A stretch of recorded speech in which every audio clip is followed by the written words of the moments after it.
Minneapolis, Mounds View, Shoreview, New Brighton. I am the DFL lead on the Public Safety Committee.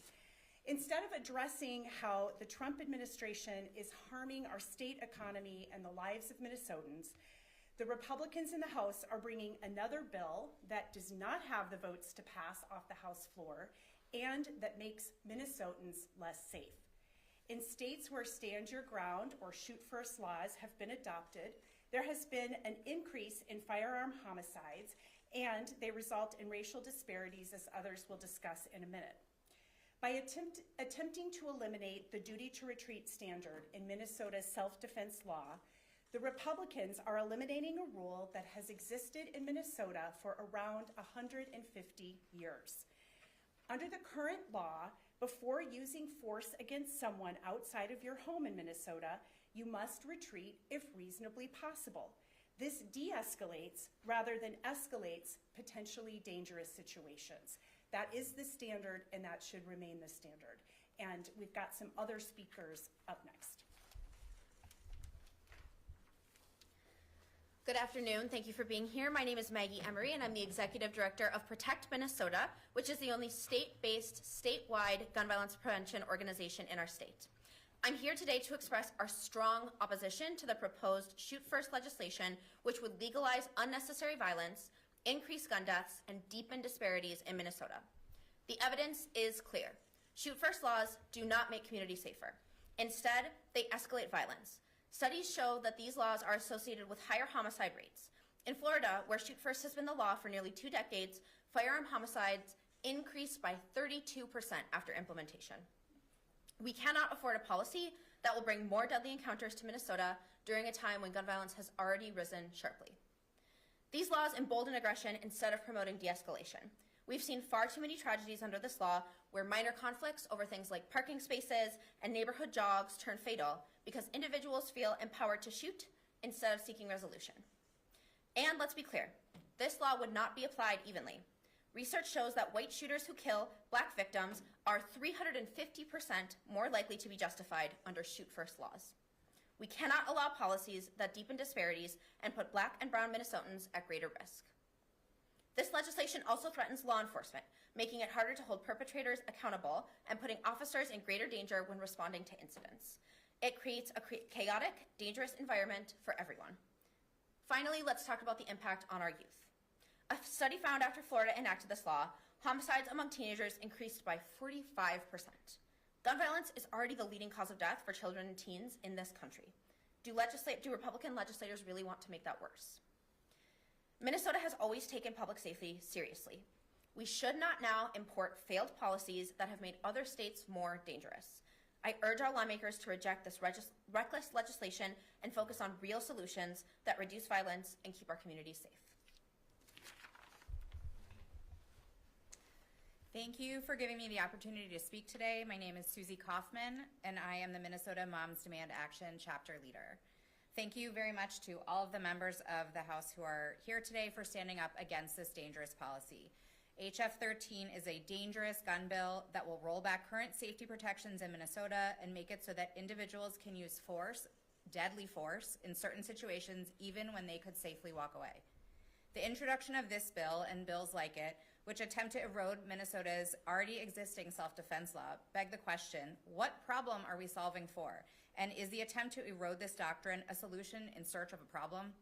Traditional self-defense laws, like Minnesota's current existing law, do not prohibit a person from using deadly force if they believe it is necessary to protect against serious harm.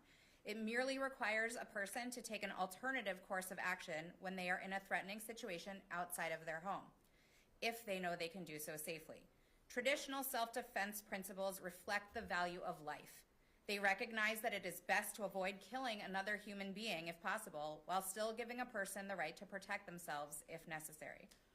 As a Minnesotan, as a mom, and a former high school teacher, it is disappointing to see attempts to dismantle our existing public safety laws gain traction in the Minnesota State House.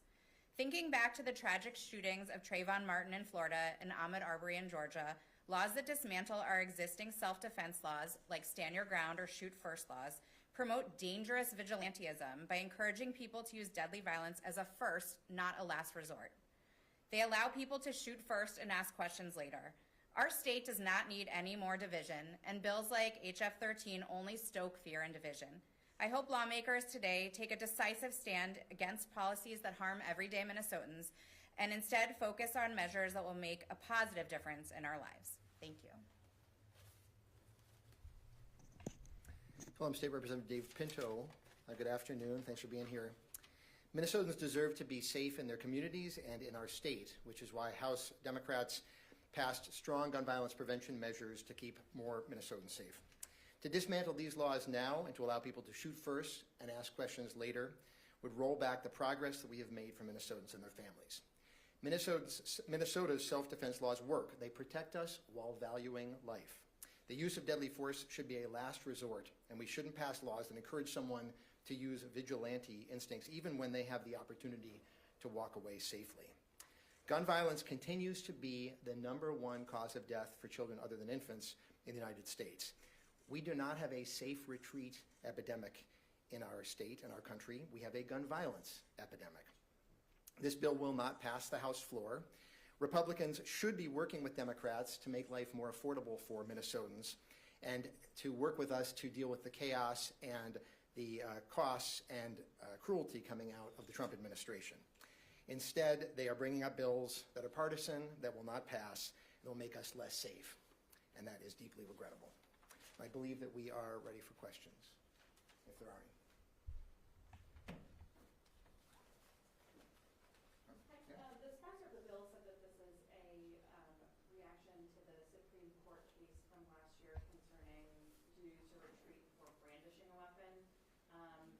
Am I understanding that this bill goes beyond rolling that ruling? Yes, that is correct. So the court ruling in that case, the majority upheld that there was a duty to retreat under the facts and circumstances of that case.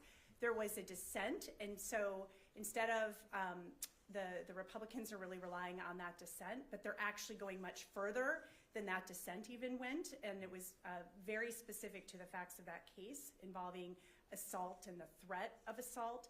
And even Justice Thiessen in his dissent said, under my proposed approach, the duty to retreat before harming someone still applies. Under the Republicans' approach, that isn't the case. They are getting rid of completely the duty to retreat in all circumstances. I'll maybe just add to that repeatedly they have pointed to the dissent in that court case by Justice Thiessen as being something that was calling for them to do this.